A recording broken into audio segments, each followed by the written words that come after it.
Well, hi, I'm Mark Isham, film composer, trumpet player, musician, and we're here at my studio, and we're going to talk about gear and projects and music and maybe even philosophy.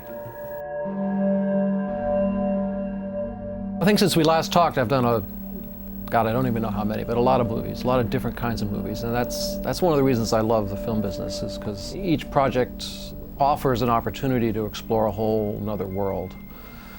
I mean, a year and a half ago I did Crash, which was, beautiful independent movie, no money, needed bright idea, how are you going to score this thing? And it turned out, luckily, the electronic score was the right choice. And I think serves the movie tremendously well. All done right here. The Black Dahlia.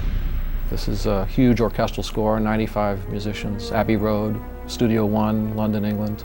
But the purpose of a room like this is to be able to handle that diversity.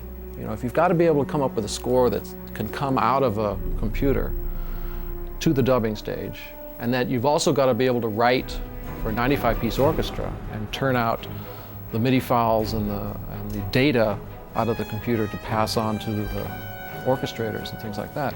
Making a demo, like the Black Dahlia demos, it's all performed from the keyboard controller here. I can do volume, aftertouch, all sorts of. There's pedals, there's sliders, great knobs. I've got it all hooked up. Racks of PCs in the back there that have all the samples in them. All come in, get recorded, the MIDI performance, then that all gets patched through the mixer, and I can tweak my demo mix here, gets recorded into Pro Tools. The equipment has to be able to follow that diversity. It has to be able to cope with it and give you the products that you need.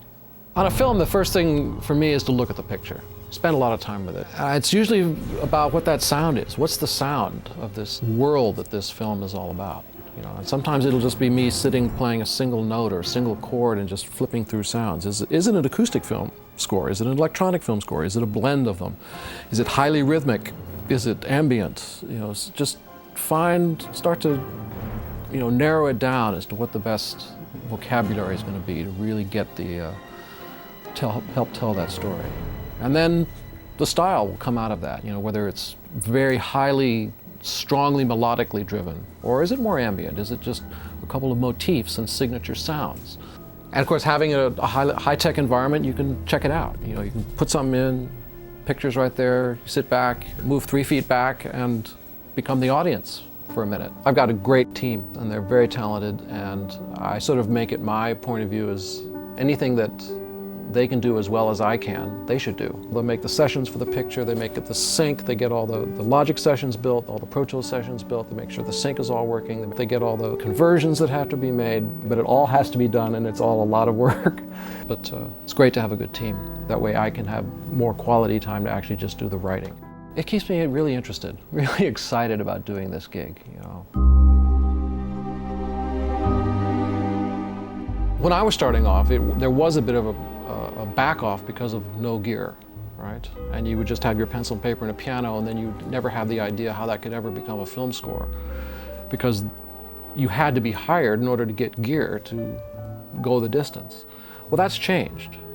For the price of a medium-priced computer and a couple of fantastic pieces of peripherals, you can score a picture.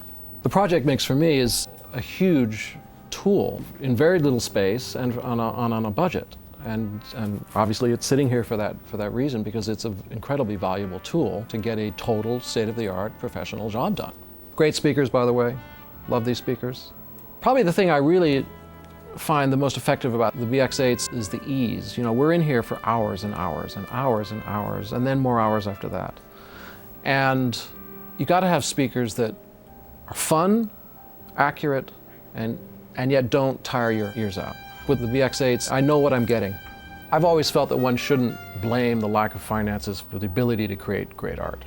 So that's no longer an excuse. So the advice is to just know that, it's worth the investment, because it's not a big investment, and you can start and then just do it. You have to do it. And even if it's just finding footage, quick times off of the internet or something and rescoring them, whatever it is, just get in and do it. Just because a film composer is someone who composes music for films, not someone who talks about doing it. I've talked to you and talked to many others over the years about what makes film music exciting to me. But we touched on something about the concept of genre, you know. Our culture today is so bent, or I should say, insistent upon that as some sort of label so that they'll know whether to like it or not. In the old days of the record store, you know, you had to have the aisle, and the aisle had to be labeled so that you knew where to go, and you knew that you would like that aisle and you wouldn't like that aisle. And I think film music is one of the great arenas for a musician because you can sort of sidestep all of that. You can just, it doesn't matter.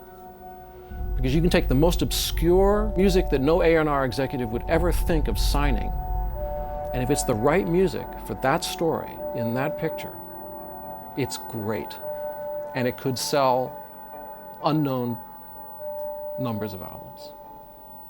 And that's what's exciting to me about this world. It's no boundaries.